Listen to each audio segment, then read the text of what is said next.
ons het toe nou, aan die begin was dit, ek kan nie onthou die eerste keer wat ek hom weer gesien het, maar dit was vreemd geweest, want dit was soos ek wil hom net vat en hom hug, en net vir hom sê, ek verstaan, Dis okay. dis okay, maar aan die ander kant, I didn't trust him. Ek was nog lief vir hom, want hy is my pa, but I didn't trust him. Maar ek dink hoe meer ons daar gekom het, hoe makliker het dit geword. En die feit dat ek vir die kinders gesê het, dit is nou wat gebeur het. Ons het nou om vergewe daarvoor. So niemand gaan nou weer na dit verwys nie. Ons as gesinnetjie, ek en my 2 seuns in Rodai, ons sou oor dit gepraat het. Want die sielkundige het ook vir my gesê, hoe meer sy daaroor praat, veral nou dat sy die trauma en die goeters nou half hanteer het, hoe meer sy daaroor praat, hoe meer healing gaan sy kry. So, ons het daaroor gepraat, en dan sou ons gelag het oor iets snaaks wat gebeur het, of iets snaaks wat ons gedoen het, so, dit was nie 'n taboe subject, van okay, dit het nou gebeur, nou, ons praat nou nooit weer daaroor. Dit was 'n free subject. Dit was in die lig. Dit was in die lig. En ek dink, toe ek met my seuns nou die Birds and the Bees talk moes hê, was dit makliker, want ek het die 2 seuns gevat, ekskuus, dis nou heeltemal van die subject af, maar dis eintlik dierbaar. En ek het vir hulle vertel, luister julle seentjies, dis wat gaan gebeur, dis normaal, en my oudste seun my net so gekyk, en hy sê my, yes mommy, jy's cool. Ek sê, hoekom? Hy sê, ek kan nie dink dat een van my pelle hierdie gesprek met hulle mamma kon hê nie. So, die Here het my voorberei op soveel vlakke, vir soveel goed. En vir my die grootste victory is die dag toe op my pa vergewe het, want vergifnis, boonbehalwe dat die Here vir ons sê ons moet vergewe, dis 'n besluit wat jy neem. Dis 'n besluit wat jy neem van, ek wil daai persoon vergewe. Ek wil nie met daai persoon om my enkel loop die res van my lewe nie. Dit help nie, ek drink die gif en ek dink, hy gaan doodgaan nie. Dis 'n besluit wat jy neem. Dis soos okay, ek gaan nou hierdie glas vat om op te haal en die water drink. Dis so besluit, maar dis nie net van, okay, dis ligtelik, ag ek vergewe jou nie. Mense wat dit vir jou sê, praat nonsens. Dit is 'n deurdagte pad wat jy saam met die Here stap om daai persoon te vergewe. Maar dis nie net van, ek vergewe hom, amen, klaar nie. Dit is nie so maklik nie. So ek het saam met die pastorale sielkundige, ek was seker omtrent vir 10 sessies by haar gewees. En die dag toe sy vir my sê, ek dink jy's nou reg, het ek en sy gestaan en ons het hande gevat. En sy het saam met my gebid en sy het vir my gesê, sê agter my hand. En toe ek die woorde sê, ek kies vandag om hom te vergewe met alles in my. Soos ek daar gestaan het, het dit gevoel, asof daai selfde loodgevoel wat ek gevoel het, of hy weggaan, of dit 'n tonnel van lig is wat deur my gegaan het, maar soos dit het geblaas deur my. En toe daai lig deur my is, toe kan ek voel hoe val daai las van my skouers af. En ek het gevoel hoe vry voel ek. So, vergifnis is reël. Dit is verseker. Baie keer, soos jy nou sê, baie mense vir jou gesê het, maar is impossible. Hoe in die lewe kon jy jou pa vergewe? Jy kon hom vergewe, want jy kon hom vergewe vir jouself. Yes. Nee? Baie keer dink mense, goed gebeur met iemand en jy, en this is impossible to forgive. Maar eintlik besef jy nie, dat as jy nie vergewe nie, is jy is die een aan die kortste end. Jy is die een wat sit met daai siel, lood op jou siels, presies soos jy dit nou verduidelik het, wat dit jou vashou, jou net terughou, en al wat jou, dit neem oor, daai bitterheid neem net absoluut oor. So, vergifnis is baie keer die key vir soveel dinge, spiritual dinge, geestelike dinge, vir geestelike groei, vir vorentoe gaan, vir die Here se seën oor jou lewe, lê baie keer opgesluit in vergifnis. Baie keer is daar goed wat jy nie kan kry of ervaar in die Here nie, omdat daar 'n blokkasie is, en baie keer is daai blokkasie unforgiveness. mense kan vir my regtig sê net wat hulle wil. En vir my sê dit, jy kan dit werk, daar's not a chance. Jy gaan nie verby 'n hart kom, 'n hart wat sit met onvergifnis of bitterheid teenoor 'n persoon, you will not, it will not work for you. You need to come to that place where you forgive. En maak nie saak wat dit was nie, forgive vir jouself. En sodra jy daai besluit neem en oorgee aan die Here en sê, Here, ek wil nou hierdie vergifnispad stap.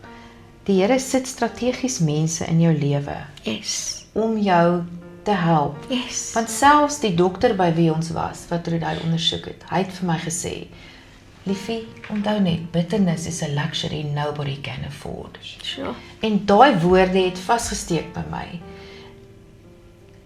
Ja, so, maar die Here, hy's net amazing. Hy weet wat jy nodig, en dis presies soos jy sê, hy stuur die mense op die regte tyd. En die oomblik as jy jou pa vergewe, kon die Here oorvat en in jou pa werk.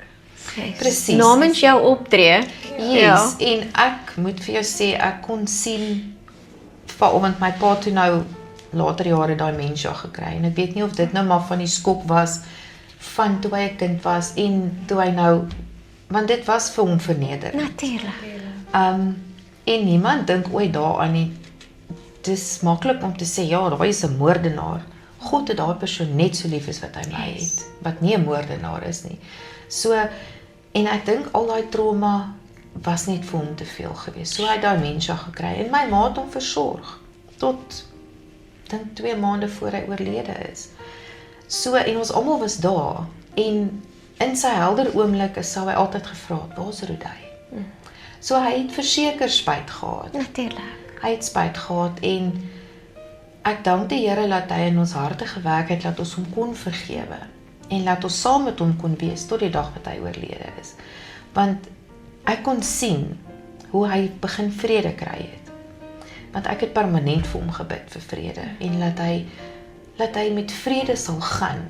So die aand voor hy oorlede is, was ek en my ma by hom, en toe was hy in 'n versorgingsoord. En ek kon sien hy het vrede. Ek kon sien hy het vrede. Sure. En dit is vir my die mees bevrydendste gevoel, is die feit dat ek weet, hy het vrede gehad toe hy gegaan het. In jou getuienis skryf jy oor generational curses, en hoe jy daarmee moes deel, en hoe jy dit gebreek het oor jouself en oor jou kinders. Wil jy so 'n bietjie share oor dit? Ek het baie met die Here gepraat en van gesê, maar hoekom moes Rudytjie, sy was so innocent, so,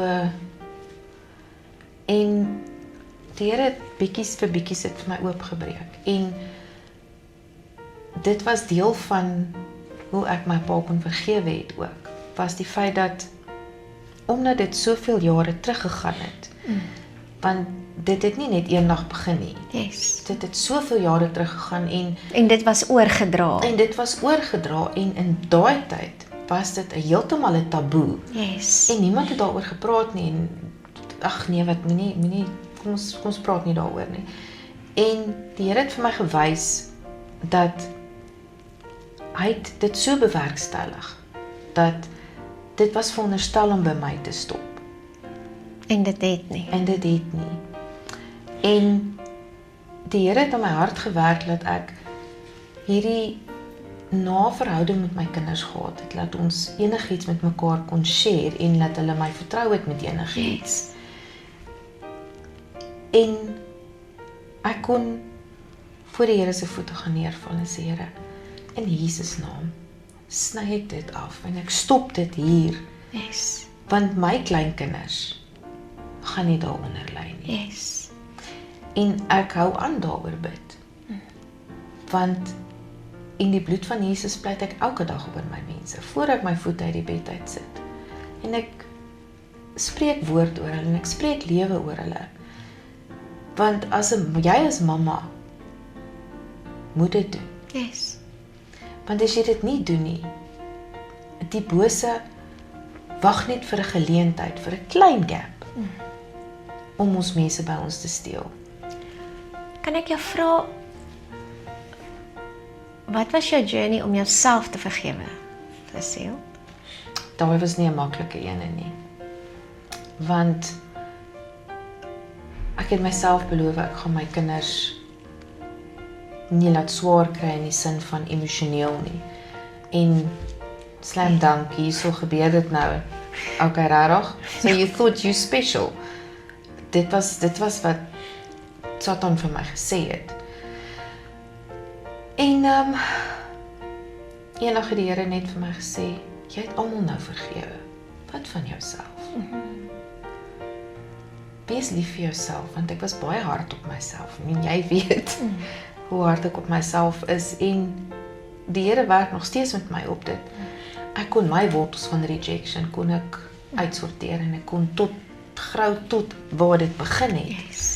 En dit is so belangrik, moenie hierdie los nie. As jy enige gevoel het van, ag ek's nie goed genoeg nie, of gaan soek hy wortel. En dit gaan vir jou op 'n stadium voel, ja, okay, ek het dit nou overkom. En dan slaat iets jou op die knie, dan dink jy, okay, papa, ek het mos hiermee gedeel. En dan sê die Here, maar daar's nog ietsie wat krap. So gaan terug. Stop hy journey met die Here. Hy's 'n gentleman. Yes. Hy doen dit sag. Hy doen dit sag maar doelgerig. Maak jou ore oop, luister. Yes.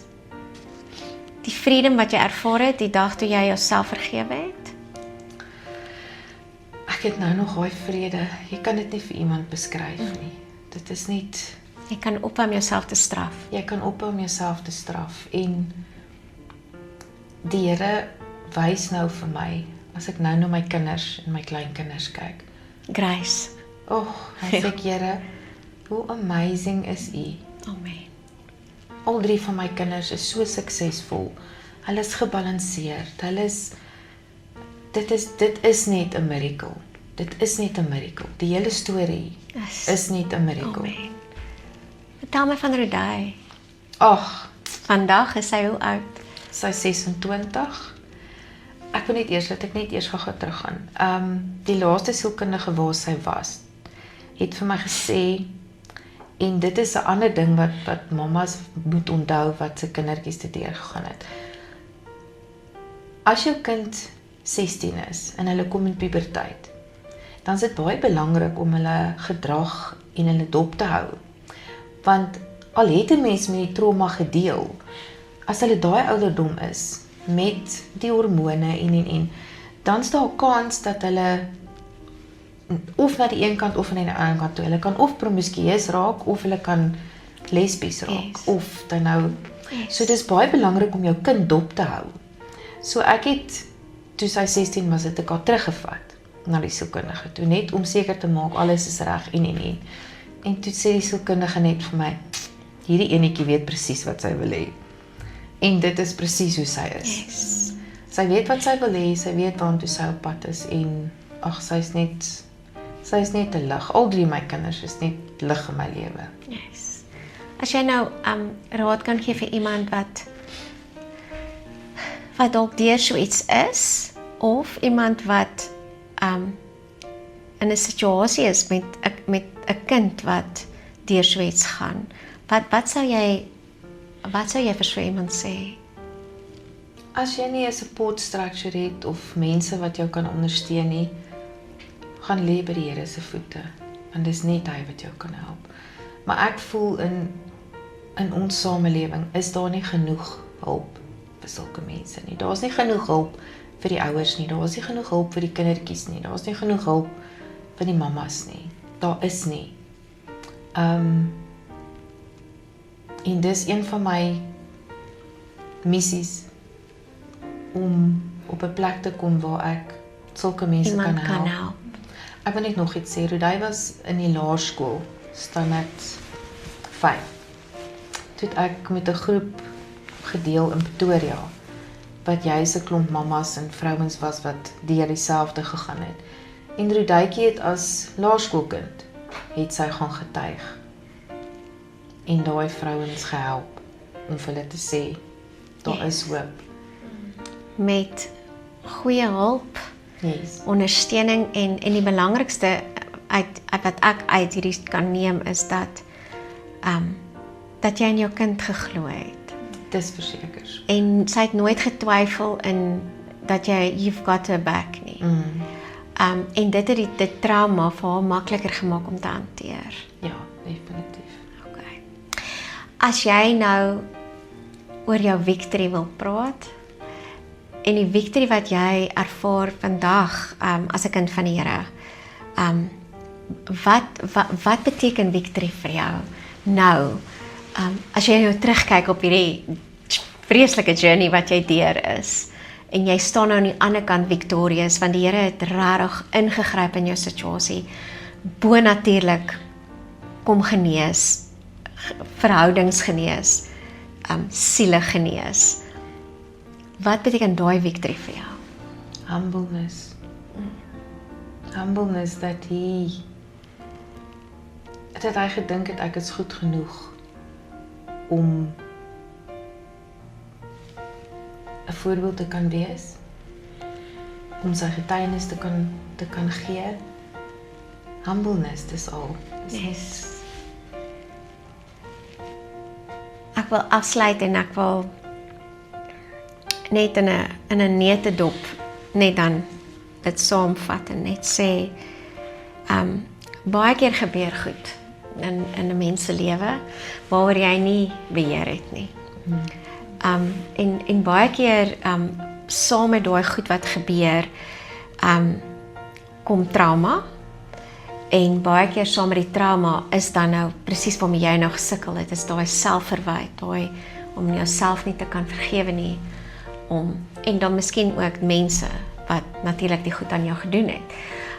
En daai is alles 'n proses, maar deel in daai hele proses weer die Here, he's there. En al het hierdie goed gebeur, of al gaan jy nou deur iets wat 'n trauma is, die Here wil hê jy moet vrykom van dit. Amen. Jy hoef nie in daai gevangenis van jouself te sit met hierdie trauma nie. Ek wil net my favorite vers net noem weer en net sê Johannes 10 vers 10 sê Jesus praat daar en hy sê the thief comes to steal, to kill and to destroy. En ek sê altyd, as jy daai 3 goed in jou lewe kan sien, stealing, killing and destruction, dan moet jy weet, dit het niks met die Here uit te waai nie. Dit is die duiwel se werk. The thief does that. As hy die geringste, kleinste deurtjie oopkry, he will come steal, kill and destroy. Maar dan sê Jesus, en dis waarmee ek wil eindig, but I have come. Amen. To give you life and life more abundantly. En daai life more abundantly sluit in freedom from the stuff that happened in your life. Freedom from the trauma, freedom from the hurt, freedom from the pain, freedom from the fear, freedom from the rejection, freedom, dis wat Jesus wil gee. Jesus het gekom to destroy the works of the enemy. En wat het ons nou net gesê? Killing, stealing and destruction. Dis hoekom Jesus gekom het, to destroy those works of the enemy. So vandag wil ek jou net encourage as jy met iets sukkel, vassit in iets wat in jou siel vassit, wat 'n trauma wat jy deur is, iets wat met jou gebeur het, iets wat met jou kinders gebeur het, iets wat jy mee sukkel, wil ek jou net motiveer en net sê vandag daar is hoop. Jesus wil jou vrymaak. Die Here wil vir jou in jou situasie instep en 'n miracle doen soos wat hy vir Cecilia gedoen het. Dankie vir jou tyd, Seel, en dankie Priscilla. En ek wil tog net hierdie noem. Ek dink dit is belangrik dat 'n mens weet hoe om goed te doen. Daar's praktiese goed wat 'n mens kan doen in 'n situasie. En miskien is daar iemand wat vandag kyk en jy moet iemand vergewe. En jy sit met hierdie wroging in jou hart en hierdie persoon wat absoluut soos die bitterheid het net oorgeneem, dan wil ek vandag vir jou help prakties hoe om te bid, om te vergewe.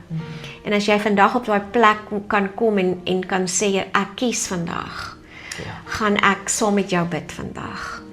En ek weet nie of julle twee net saam met my wil bid nie. Ek gaan dit sê en wanneer ons kom by die naam kan jy dan die persoon se naam insit wie jy dink jy moet vergewe of in jou hart weet jy moet vergewe. En wanneer ons kom by die seën gedeelte, is dit presies dieselfde. Die persoon wat jy moet vergewe, se naam gaan jy eers sê. Dis belangrik om dit te sê, né? So dis belangrik om dit hard en duidelik te sê, want die Geestesraam werk met ons woorde. In jou mond lê die krag van lewe en dood. En dan sê die Here, en hy wat dit gebruik, sal die vrug eet daarvan. Okay? So ons woorde het die krag. So daarom wil ek altyd mense encourage, speak it out. Sê dit duidelik in hart. So kom ons bid saam met jou vandag. Father, I choose today. Father, I choose today to forgive. Father, I choose today. Father, I choose today to release. May the Lord bless you. May the Lord bless you and keep you. May the Lord cause His face. May the Lord cause His face to shine on you. May the Lord be gracious to you. May the Lord be gracious to you. May the Lord turn His face toward you. May the Lord turn His face towards you and grant you His marvelous peace. May the Lord write His name. May the Lord write His name all over your life. And bless you indeed. Father, I release my soul. From any bitterness. And unforgiveness. Now. In Jesus' name. Amen. Dit is 'n absolute voorreg om tyd met jou te spandeer en dit was sommer net lekker om met julle twee te kon share vandag. Siel, mag die Here jou seën, mag die Here sy aangesig net helder oor jou lewe laat skyn en mag die begeertes van die hart om 'n verskil te maak, om vir mense te kan help. Ek bid dat die Here vir jou groot deure oopmaak om hierdie te kan doen, want you are here for such a time as this. Amen. Ja. En jy het nie verniet deur hierdie goed gegaan nie en daarom sal die Here dit tot sy eer en vir sy koninkryk gebruik. Amen. Be blessed. Dankie. Baie dankie. Geseënde dag.